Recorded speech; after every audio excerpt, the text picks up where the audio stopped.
이어서 갈까요? 자, 다섯 번째는 여러분 철근입니다. 철근. 철근은 기본적으로 먼저 어떤 모양을 따진다면 이렇게 보실래요? 표면이 매끈한 원형 철근이 있고 그 다음에 표면이 울퉁불퉁한 이형 철근이 있습니다. 아셨죠? 이자가 다를 이자예요. 그 형태가 다르다고 해서 이형 철근이에요. 자, 그런데 여러분 대부분 어떤 걸 보셨냐면 요걸 보셨을 거예요. 그렇죠? 이 모양이 조금 그 마디가라는 게 이런 게 조금 다를 뿐이지 대부분 이런 철근을 씁니다. 자, 그러면 이 철근이 왜 좋냐라고 하는 거죠. 보실래요? 어차피 철근은 콘크리트 안에 들어갈 수밖에 없는 거죠. 그러면 어떤 인장력이 발생됐을 때 철근이 쏙 뽑히면 안 되겠죠. 얘는 요 울퉁불퉁한 마디가 있기 때문에 원형 철근은 표면이 매끈하니까 쏙 빠져버릴 수가 있지만 얘는 울퉁불퉁하니까 안 빠지는 거죠. 결론 이 이형 철근을 쓰는 가장 큰 목적은요, 다른 거 없어요. 안 빠져서. 이걸 나중에 뭐라고 얘기하면 부착력, 부착 강도가 커서 좋아라는 뜻이에요. 그런데 자, 이 이형 철근은 부착력이 커서 현재 우리나라에서 대부분 사용하고 있다라고 얘기하는 거죠. 근데 여러분 이 이형 철근은 여러분 이렇게 있죠. 디폼드 바 이렇게 표현해요. 그래서 나중에 요 대문자 D를 이렇게 써먹어요. 이 대문자 D를 이렇게 써먹어. 그러면 여기서처럼 D10, D13, D16, 3의 배수로 갑니다. 아셨죠? 이렇게 가면 이걸 뭐라고 읽냐면 지름이 10mm 그렇게 읽으면 안 돼. 얘는 이형철근 10mm, 이형철근 13mm, 이형철근 16mm 이렇게 읽어줘야 되는 거죠. 아셨죠?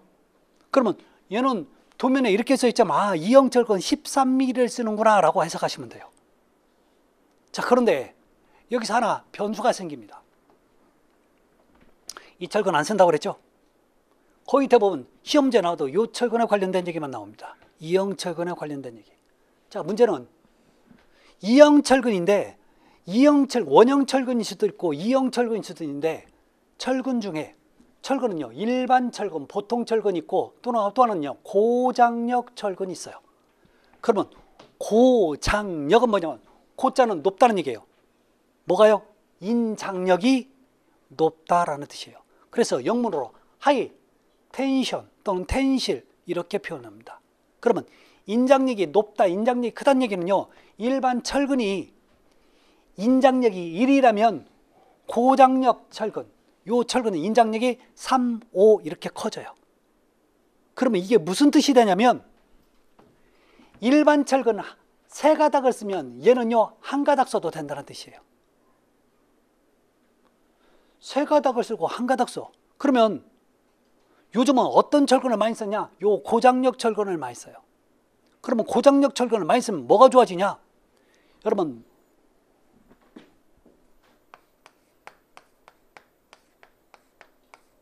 일반 철근이 요렇게 가는 수직 철근이 있는데 이 수직 철근을 갖다가 일반 철근이 10가닥을 써.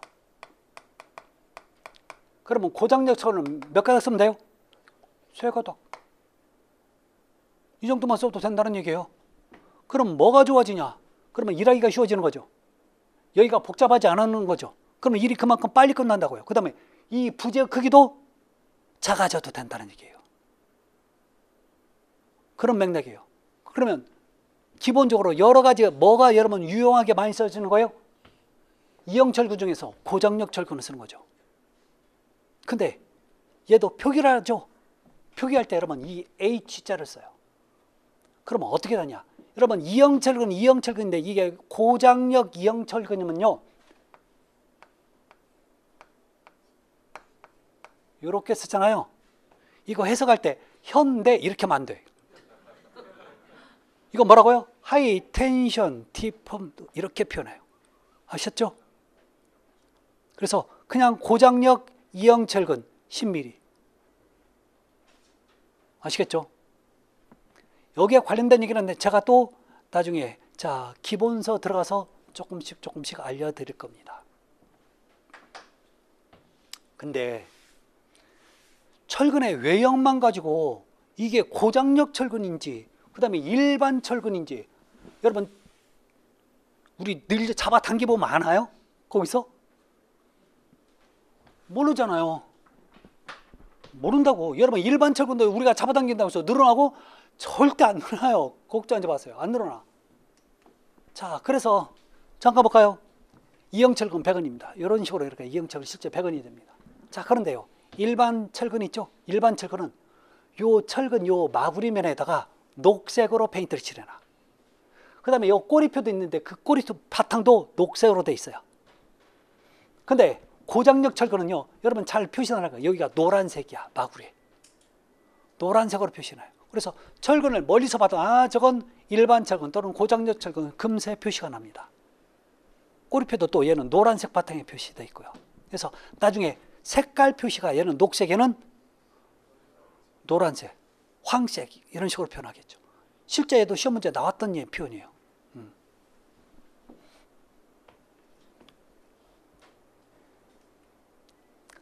자, 조금 이제 어려운 얘기가 들어가는데 여러분 철근은요 이었어야 돼요. 왜 이을까요? 여러분 길이에 제한이 있어요. 길이에 제한이 있다고.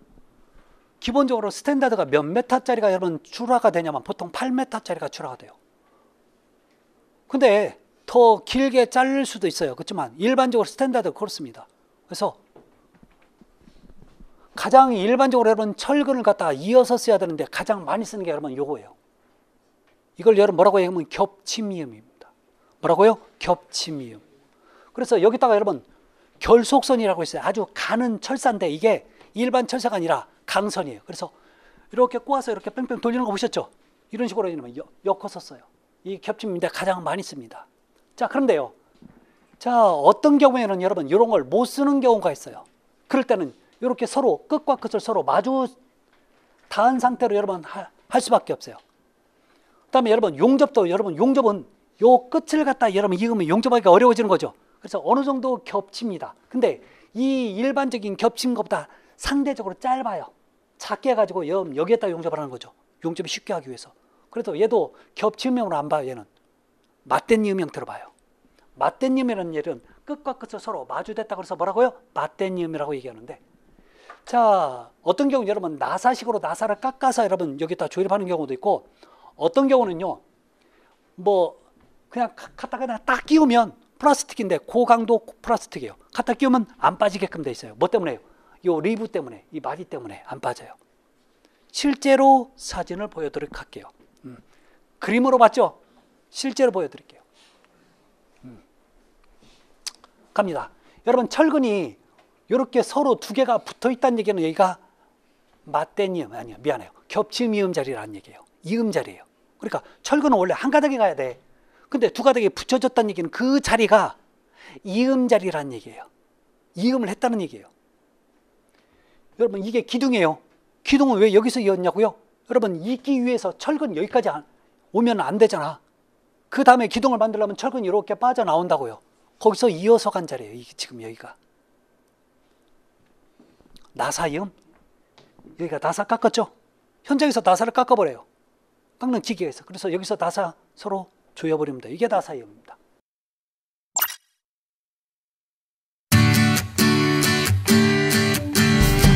제가 매일 체크하겠습니다.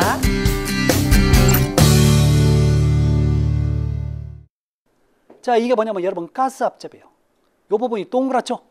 이건 어떻게 하냐면 두 개를 서로 마주 대고 붙여놓은 다음에 가스 있죠? LPG나 이런 걸로 붉게 달고 이게 서로 흘릴 정도 되면 딱 갖다 붙여. 그러면 이 부분이 이렇게 뭉툭해지는 거죠. 자, 얘는요, 자, 연결 철물을 쓰는 거예요. 플라스틱이에요. 갖다 끼우기만 하면 안 빠져. 자, 이런 것도 실제 합니다. 이런 거 실제 많이 쓴다니까요. 이게 여러분 철근의 이음입니다. 거의 대부분 보면 이런 얘기들이 많이 나오죠. 어떨 때는 얼만큼 이음을 해야 되고, 어떨 때는 얼만큼 이음을 해야 되고, 이음은 어디에서 해야 되는지 그게 상당히 좀 어렵습니다. 자, 정착이죠. 철근 끝이 어디 묻혀야 돼요. 자, 요 철가면 여기서부터 여기가. 자, 빨간색이라는 부분이 여러분 이음 길이가 되는 거예요. 자, 여기서부터 이렇게 갔을 때 여기서 여기까지 이게 이음 길이가 되는 겁니다.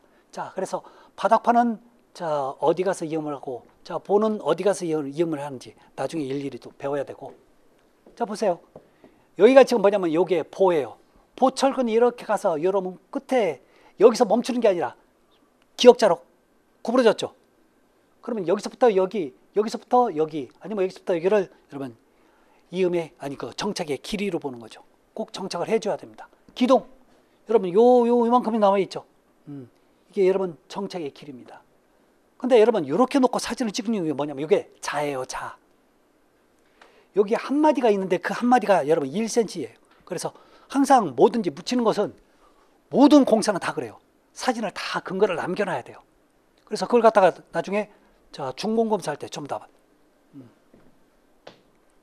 서류를 여러분 만들어 줘야 돼요. 그래서 그 서류를 다 검사해서 그래요 잘했네 갖고 합격해서 중공검사 나오고 그렇죠. 이런 게 없으면 절대 안 됩니다. 그래서 정착이었습니다. 자, 결속은 철근과 철근을 묶는 거예요. 안 묶고 주면 안 돼요. 여러분 이 철근 이렇게 크로스되는 부분 있죠? 그냥 안 놔둬요. 자, 여러분 여기 후크인데요. 흔히 뺑뺑이라고 얘기해요. 자, 요 철선이 별도로 팔아요. 이 철선을 갖다가 이렇게 접은 다음에 밑에서 이렇게 위로 꽂아요. 그래서 후크를 갖다가 이렇게 낀 다음에 요 부분을 갖다가 이제 끼워서 가져와서 요 부분한테 서로 연결한 다음에 가져와서 이렇게 이렇게 묶어버리는 거예요. 돌려줘. 이게 자동 결속기가 있어요. 근데 이 자동 결속기는 우리나라에서는 잘 안 쓰려고 그래. 왜요? 잘 풀려. 그래가지고 얘는 한 가닥으로만 묶어요. 그러니까 나중에 여러분 이 철근 배관하고 위에 올라타고 그래야 되는데 이게 착 툭툭툭 다 끊어져요. 그러니까 우리나라는 이게 전부 다 손으로 합니다. 근데 문제는 이거 작업이 허리가 되게 아파. 반 매는 것도 아니야 지금 이거. 반 매면 여러분 지금 엉덩이에 이렇게 해가지고 동그란 거 있대. 그거라도 하고 있지만 그것도 못해요 이건. 더군다나 이게 구멍이 뽕뽕 뚫려지니까 발이 디디기가 상당히 어려워요. 그런 작업을 하다 보니까 이게 굉장히 어렵습니다. 그래서 작업자들은 되도록이면 많이 건너서 묶으려고 하는 거고 감리들은 야 하나 건너서 하나 하라니까 이게 뭔 소리야 다시 묶어 이렇게 서로 싸우는 거지 이거. 품도 많이 들어가고 시간도 많이 걸리는 겁니다. 그렇지만 꼭 해야 되는 겁니다. 자, 이게 결속이라고 하는 겁니다. 그래서 결속을 했다는 얘기는 서로 묶었다는 얘기입니다. 저게 굉장히 힘을 많이 받게끔 돼 있어요. 그래서 꼭 합니다.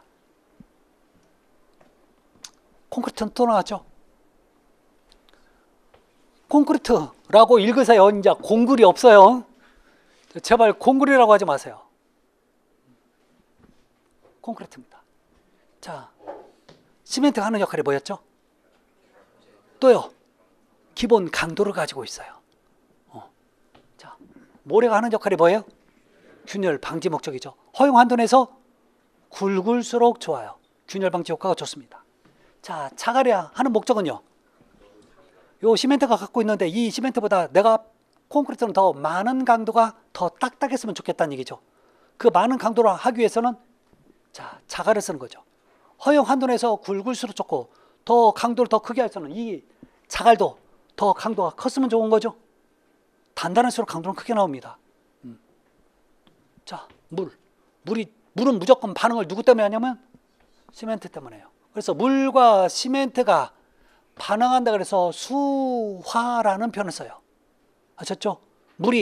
시멘트가 물이 만나서 화학 반응한다 그래서 수화. 그래서 수화작용이라는 표현을 써요. 아셨죠? 이때 여러분 열이 생겨요. 열이 생긴다고. 여러분 콘크리트가 타설할 때 열이 많이 나는 게 좋을까요? 열이 적게 나는 게 좋을까요? 여러분들도 열 받으면 좋아요? 뭔 일 하면서 오늘 열 받네 그러면 안 좋은 거잖아. 열 받잖아요.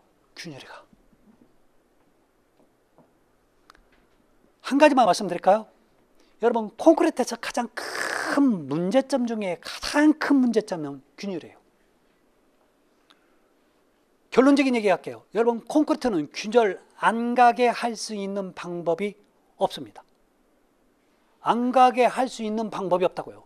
결론적으로 여러분, 콘크리트는 무조건 같다고요. 자, 제가 한번 질문 들어갑니다. 선생님, 아파트에 사시나요? 명칭만, 메이커가 뭐예요? 비메이커예요? 현대예요? 좋아요. 혹시 롯데? 아, 두 개가 만났네. 자, 현대하고 롯데가 만났습니다. 둘 중에 누가 균열이 많이 가요? 어떤 아파트가 누가 잘 져요? 오래된 아파트가? 오래된 아파트가? 그럼 누가 비싸요? 몰라. 응? 누가 옵션 차이냐냐고. 나중에도 옵션도 제가 얘기하겠지만 옵션도 옵션이 아닌 거죠. 아파트는 여러분 지금 옵션이 문제가 아니란 말이에요. 근데 대부분 보면 누가 옵션 많이 들어갔냐 그 차이. 그걸 갖다가 좋다고 하는 거야. 여러분들은 그거예요. 근데 그게 아니에요. 결론적인 얘기할게요. 여러분, 두 아파트는요 균열이 똑같이 가요. 똑같이 간다고요. 균열이 안 갈 수는 없습니다. 그러면 균열이 안 갈 수 없는 그 이유가 뭐냐면 가장 첫 번째는요. 자, 아까도 그랬죠, 여러분. 철은 여름철에 늘어난다면서요. 그럼 콘크리트는 얼만큼 늘어난다고요? 철만큼. 줄어들면요. 또 철만큼. 여러분, 우리나라는 여러분 기온의 차가, 자, 겨울에는 영하 10도씨까지 한번 얘기 한번 해볼까요? 영하 10도씨. 여름철에는 영상 30도 더 올라가겠지만 그럼 벌써 40도라는 온도차가 생기잖아요. 그 온도차 때문에 신축 팽창이 이루어진다고요. 균열이 갈까요, 안 갈까요? 가. 자체적으로 여러분 시멘트는 무조건 균열이 갑니다. 그걸 방지하기 위해서 모래를 쓰는 거죠. 그러면 이걸 모래를 아무리 잘 쓴다 많이 넣는다고 해도 균열이 갈까요, 안 갈까요? 가. 물을 많이 넣는 게 좋아요, 물을 적게 넣는 게 좋아요? 누구냐에 따라서 달라진다? 물을 많이 넣어서 비비잖아요. 질어진다? 질어지면 일하는 사람은 좋아. 잘 들어가니까. 근데 뭐가 문제냐? 사는 사람은요 균열이 많이 가. 그러면 사는 사람이 지어요? 일하는 사람이 지어요? 그러면 균열이 갈까요, 안 갈까요? 제가 물 많이 탔거든. 왜요? 우리 집이 아니었어. 그럼 우리 집은 균열 갔을까요, 안 갔을까요? 왜 그러냐고요? 내가 안 지었거든. 아, 이렇게 된다니까. 쉽게 얘기해서 이런 얘기가 되는 거지만 결론적인 얘기는 콘크리트는 절대 균열이 안 갈래, 안 갈 수가 없어요. 나중에 가장 큰 시험 문제가 뭐냐면 무조건 균열로 가요. 콘크리트는 균열로 연결되어 있어요.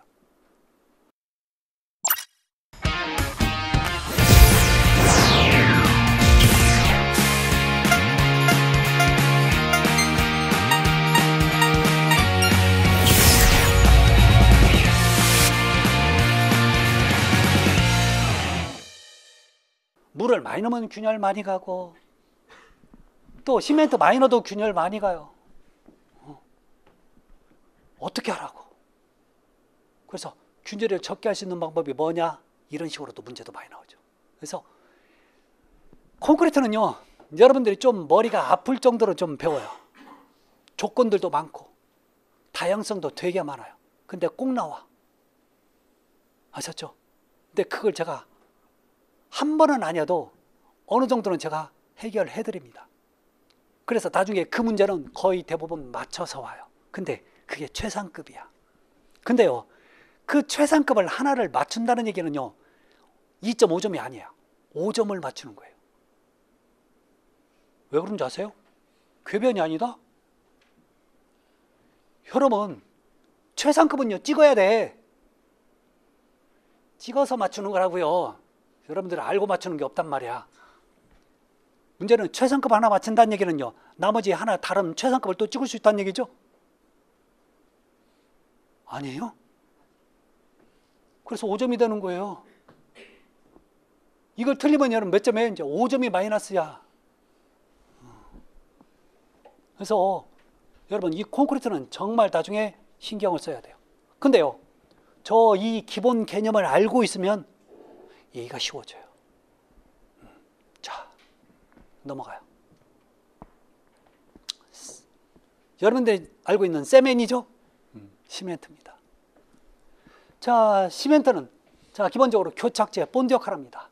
자, 우리가 흔히 가장 많이 쓰는 것은 여러분 보통 포틀랜드 시멘트라고 얘기하는데, 즉 이런 거죠. 왜 우리 철물점에 가서 시멘트 한 포대 주세요 그러면 이 시멘트죠. 근데 여러분 이 포틀랜드는요, 영국의 포틀랜드 지방을 얘기합니다. 즉 저 포틀랜드는 써도 되고 안 써도 돼요. 대명사입니다. 대명사는 안 써도 되는 거죠. 즉 왜 그러냐면 여러 가지 학설이 있는데, 시멘트를 발명하고 났더니 여러분 포틀랜드 지방에 있는 흙 색깔과 비슷하더래. 어떤 경우는 포틀랜드 지방에 있는 벽돌 색깔하고 비슷하다 이런 식으로 얘기 나오는 경우도 있지만 그 중요한 건 아닙니다. 그래서 보통 시멘트 또는요 보통 포틀랜드 시멘트, 이걸 KSN에서는 뭐라고 표현하냐면 이걸 일종 시멘트라고 얘기합니다.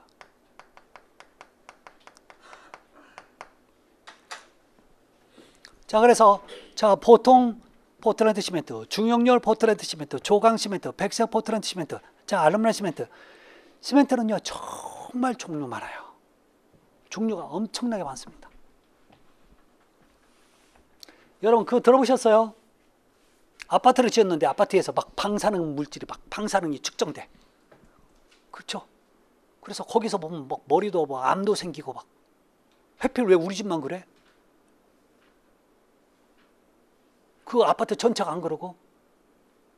어떤 데 가면 여러분 지금 아스팔트 위에서 방사능이 높게 측정된다는 것도 들어보셨죠? 여러분 대기 중에 여러분 물론 방사능 물질 있지만 콘크리트를 지었는데 콘크리트에 방사능 물질이 많아요. 그 대표적인 이유가 뭔지 아세요? 시멘트 성분 중에는 용광로에서 이런 데 나오는 젤을 써야 되는 그 성분이 있어요. 그 젤을 갖다가 일본에서 수입 많이 해오죠. 또 방사능 물질이 있는 그 젤을 쓰는 거야. 그러다 보니까 그 방사능이 그 물질이 거기서 들어가다 보니까 결론 여러분 시멘트에 들어갔다는 얘기예요. 그래서 일본에서 나오는 이제 쓰레기, 여러분 쓰레기가 결론적으로는 뭐냐면 요거 이 시멘트에 들어간 여러 가지 그 안쪽 그 젤을 여기 쓰레기라고 얘기하는 거예요. 고로 같은 데서 나오는. 그래서 일본에 같은 데는 그 거기서 나오는 그 방사능에 오염된 그 철광석 같은 걸 여러분 자 녹인다고요. 거기서 나오는 재 같은 걸 또 시멘트 성분으로 또 쓴다고요. 그런 과정에서 방사능이 좀 들어가는 거죠. 자꾸. 그렇다는 거죠. 뭐. 자, 골재. 여러분 골재는 크게 여러분 모래와 자갈로 구성되어 있어요. 자, 모래를 쇠골재 또는 장골재라고 과거에는 많이 표현했는데 요즘은 모래라고 그냥 많이 얘기를 하고 있습니다. 자, 그 다음에 자갈은 이렇게 천연골재와 쇠석으로 되어 있어요. 이걸 다른 말로 거칠 조자를 써서 조골재라는 표현을 씁니다. 굵은 골재라는 표현도 쓰지만 자갈이라는 표현을 요즘 그냥 아예 써버려요. 그러니까 과거에는 이런 표현들을 썼다가 요즘은 그냥 모래, 자갈이라는 표현을 쓰는 겁니다. 자, 그러면 골재는 어떤 골재가 좋냐면 둥글둥글하고 표면이 거친 게 좋아요. 근데 그건 이상적인 거다. 여러분 요거 천연석 왜 보면 둥글둥글한 거 맞죠? 표면은요 매끄럽잖아. 근데 왜 자갈이 여러분 둥글둥글하고 표면이 거친 게 좋냐면 그래야 콘크리트 안에 들어가서 이게 안 움직여. 거칠어야 안 움직여요. 근데 문제는 요거 자연보호법에서 우리나라는 못 쓴다고 그랬죠. 못 써. 그러니까 산 같은데 바위를 갖다가 일정한 강도로 가진 걸 깨요. 우리나라 꽤 오래됐어요. 그래서 모든 여러분 우리나라에서는 콘크리트의 자갈은 깬 자갈입니다. 아셨죠? 쇠석을 씁니다. 그 쇠석을 크기를 일정한 크기를 깨서 쓰는 거죠. 그래서 요걸 쓴다는 거. 이걸 우리가 흔히 자갈이라고 얘기한다는 거. 자, 콘크리트의 배합입니다. 배합은 일정한 비율로 섞는다는 표현을 배합이라고 얘기합니다. 좀 어려운 표현이에요. 굳이 오늘 모르겠으니까 몰라도 상관없어. 첫 번째는 여러분 요게 한 거고 자, 요게 하나고 요게. 자, 우리가 간혹가다 1대 2대 4, 1대 3대 6이라는 표현을 써요. 자, 그러면 요건 뭐냐? 시멘트, 모래, 자갈이란 뜻이에요. 무조건 이 순서야. 아셨죠? 1대 2대 4, 1대 3대 6 이렇게 나오면 무조건 뭐라고? 맨 앞에? 혹시 이렇게만 나왔어? 그럼 뭐예요? 모르타르가 되는 거죠. 모르타르잖아요. 모르타르 비율이 1대 2면 시멘트 한 포대에다가 그 포대에다가 모래를 2포대 넣었다는 거예요. 그러면 자갈은요, 그 포대에다가 4포대를 넣어서 섞으면 1대 2대 4가 되는 거죠. 맞아요? 네. 이런 거예요. 1대 3대 6은 자, 시멘트 한 포대에다가 그 포대에다가 모래를 3개, 그 포대에다 자갈을 6개 넣어서 비빈 걸 1대 3대 6이라고 얘기합니다. 이 비율들은 여러분 무게로 따지는 게 아니라 부피로 따져요. 부피를 여러분 뭐라고 얘기하는지 아세요? 부피? 용적이라고 얘기합니다. 그래서 이 비율을 여러분 용적비라고 얘기하죠. 자, 된배합과 묽은배합이 있어요. 된배합은, 묽은배합은 자, 물을 적게 넣으면 된배합, 물을 많이 넣으면 묽어지는 거죠. 되면 여러분 강도는 커져요. 강도가 커진다니까. 근데 작업하기가 어려워져. 자, 묽으면 강도는 작아져요. 균열도 많이 가고 작업하기는 쉬워져. 이런 얘기를 배울 겁니다. 자, 그 다음에 나오는 게 빈배합, 부배합. 푸어, 가난하다는, 빈곤할 때 그 가난할 빈자죠. 얘는 뭐예요? 리치, 부자래. 뭐에 따라서 여러분 얘는 가난하고 부자가 되냐면요, 시멘트 양에 따라서 달라져요.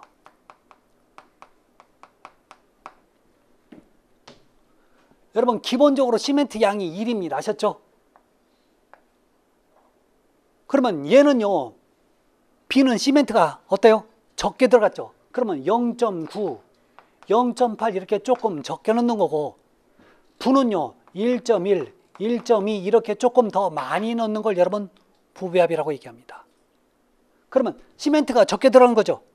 여러분 시멘트가 적게 들어가면 시멘트가 하는 역할이 뭐였죠? 강도. 그러면 강도가 빈배합은 작아지겠네. 맞죠?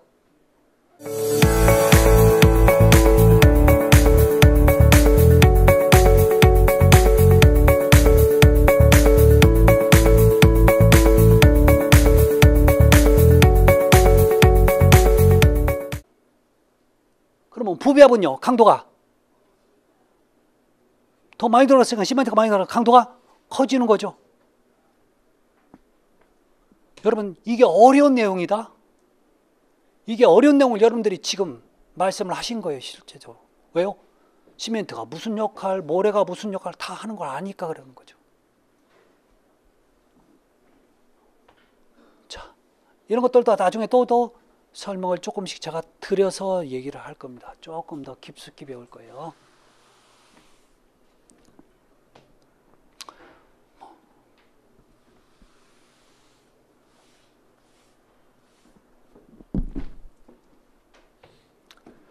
자, 레디 믹스드 콘크리트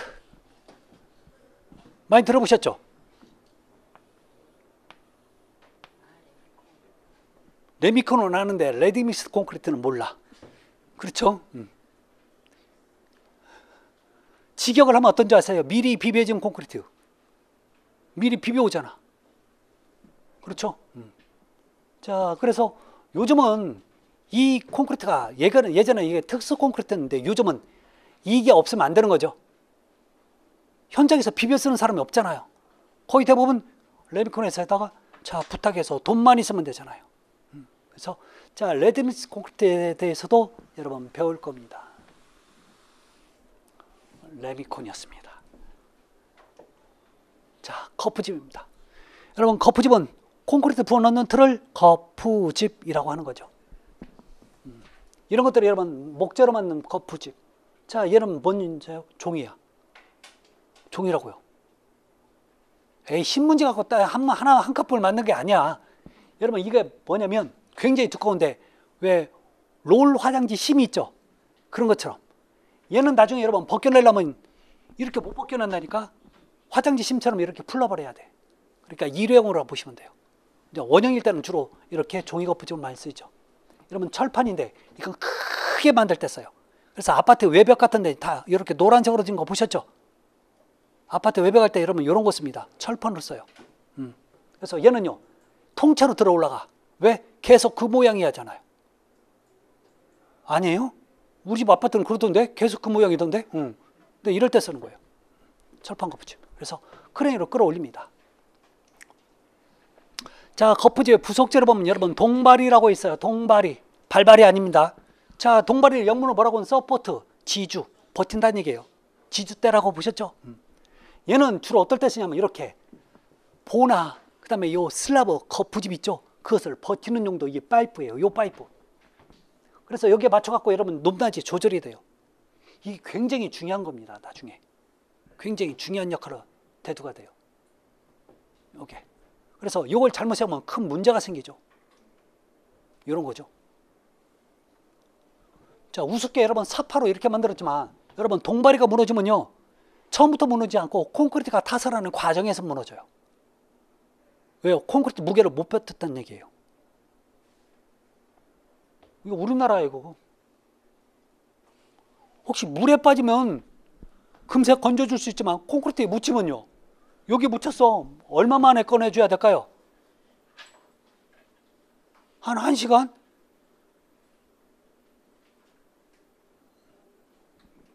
여러분 그러면 콘크리트는 얼마 있으면 굳어요? 1시간 반, 2시간 넘으면 이제 굳기 시작하는 거죠? 오늘 힘드니까 내일을 구해줄까? 그럼 어떻게 되는 거예요?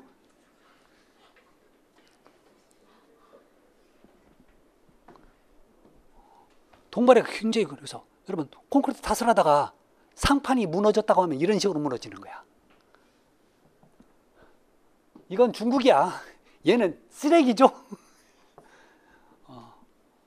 우리나라뿐만이 아닙니다. 이건 우리나라도 저렇게 하지만 각 나라마다 다 이런 문제가 좀 생겨요. 이거 우리나라입니다. 여러분 교량을 갖다가 밑에 상판을 갖다 받쳐줘야 되는데 이게 중간에 무너져 버리는 거죠. 그래서 이렇게 무너진 거예요. 이게. 이런 엄청난 일이 생기는 거죠. 그래서 건설 자체가 여러분 위험하지만 저 동발이 받치는 것도 상당히 위험합니다. 그래서 자 나중에 동발이 받치는 뭐 기간이라든지 자 그런 것도 또 말씀을 좀 드릴 거예요. 자 또 하나 보면 여러분 긴장제, 뭐 격리제 이렇게 나오는데 자 긴장제는 요 콘크리트를 이 안에 부을 거예요. 그러면 콘크리트 무게에 의해서 벌어질 거란 말이에요. 벌어지지 못하게 여러분 묶어놓는 걸 긴장제. 그래서 타이라는 표현을 쓰는 거죠. 넥타이. 그래서 거푸집을 묶는다고 해서 폼타입니다. 그 다음에 이게 격리제인데 격리제는 이렇게 생긴 거 있지만 또 다르게 생긴 것도 많아요. 얘는 여기서 조이잖아요. 조이면 뭐가 문제냐면 내가 몇 센치 조였는지 모를 때가 있어요. 그럴 때 요 뾰족한 부분이 있어요. 하나는 여기가 뾰족하고 하나는 뭉텅한데 뾰족한 부분에 여기다 갖다가 합판이니까 망치로 박아. 그 다음에 여러분 합판을 갖다 이쪽에 조립을 한다고요. 그러면 여기서 긴장제로 조일 때 이만큼은 더 이상 안 조여질 거란 말이죠. 그래서 이 거푸집과 이 거푸집을 격리시키는 거야. 일정한 간격으로. 그러니까 격리한다고 해서 뭐라고요? 격리제. 그래서 그 벽의 두께가 항상 그래서 일정하게 나옵니다. 그래서 벽의 두께를 일정하기 위해서 이렇게 하는 거예요. 그 다음에 간격제입니다. 자, 간격제 보면 여러분 요 철근이 있어요. 근데 얘를 갖다가 이렇게 끼워 빨간색으로 보는 게 이게 자 간격제예요. 스페이스라고 하는 건데 문제는 뭐냐면 거푸집을 대면 철근이 잘못하면 거푸집이 이 벽에 닿아버려요. 나중에 거푸집을 떼버리면 철근이 보여. 철근이 보이면 좋을까요? 나쁠까요? 나빠. 왜요? 어느 정도 안 묻혔기 때문에 잡아당기면 뽑힌단 말이에요. 또 밖으로 나와 있기 때문에 녹이 쓸 수 있는 거죠. 그런 문제 때문에 철근은 항상 일정한 간격 콘크리트 안에 들어가 있어야 돼요. 그걸 나중에 피복 두께라고 하는데 그 피복 두께를 유지해서 여기다 갖다 끼워요. 그러면 이렇게 제가 거푸집을 댔을 때 이렇게 거푸집을 댔을 때 얘 때문에 더 이상 철근이 여기를 안 닿겠죠. 그래서 벽체 같은데 이 거푸집을 벽에 피복 두께를 유지하기 위해서 주로 이런 걸 씁니다. 고임제도 마찬가지예요. 여러분 슬라브가 있어요. 슬라브가 있으면 철근이 이렇게 지나간다고. 여러분 철근이 이렇게 지나가면 이 간격이 있어야 될 거 아니에요. 거푸집을 뗐는데 철근이 보이면 좋아요, 나빠요? 안 좋으니까 이걸 갖다가 이렇게 고인다고. 이런 것들, 얘가 고임제예요. 얘도 마찬가지예요. 주로 얘는 수평부재에서 많이 쓰는 거고 얘는 주로 수직부재에서 많이 사용됩니다. 이런 것들이 여러분 나중에 하는 역할에 대해서 시험 문제가 출제가 됐곤 했습니다. 그래서 자 나중에 다 알려드릴 겁니다. 아셨죠? 고였으니까 뭐라고요? 고임제. 자 철근과 거푸집의 간격을 유지한다고 해서 간격제 이런 식으로 표현을 하는 거죠. 자 그래서 오늘은 여기까지였습니다. 처음 시간인데 여러분 상당히 많은 양입니다. 사실 적진 않아요. 근데 제가 이 기초과정을 3번에 끝내야 돼요. 그러다 보니까 자 우리 교재에 있는 내용과는 조금씩 달라집니다. 아마 우리 교재에 있는 내용으로 했다면 오늘 한 3분의 1은 끝났을 거예요. 아셨죠? 그래서 아직도 많아요. 이제 3분의 1 여러분 보셨다고 보시면 돼요. 아직 3분의 2가 남았으니까 자 오늘 여러분 제가 중요한 거 몇 가지 말씀드렸었죠? 근데 여기서 그걸 오늘 갖다 추가로 공부하실 필요는 없습니다. 아셨죠? 또 제가 말씀드리고 또 설명하고 또 설명드리니까요. 자 오늘 그 첫 시간인데 고생 많으셨고 또 다음에 또 다시 뵙도록 하겠습니다. 여러분 고맙습니다. 감사합니다. 그런데 말입니다. 에듀윌에선 이 모든 혜택의 유료 회원 수강료를 돌려받을 수도 있다는 사실 알고 계셨습니까? 진짜 10만 원을 주더라고요. 한 달에 100만 원 버는 친구도 봤어요. 이게 진짜 대박이라니까요. 네, 친구 추천을 하시고 친구가 유료 회원가입을 하게 된다면 10만 원을 입금해드리고 있습니다. 친구만 추천해도 10만 원을 입금해주는 에듀윌 친구 추천 이벤트. 참으로 놀라운데요. 그리고 이 모든 혜택들을 많은 수강생들이 동행해 주길 진심으로 부탁드립니다.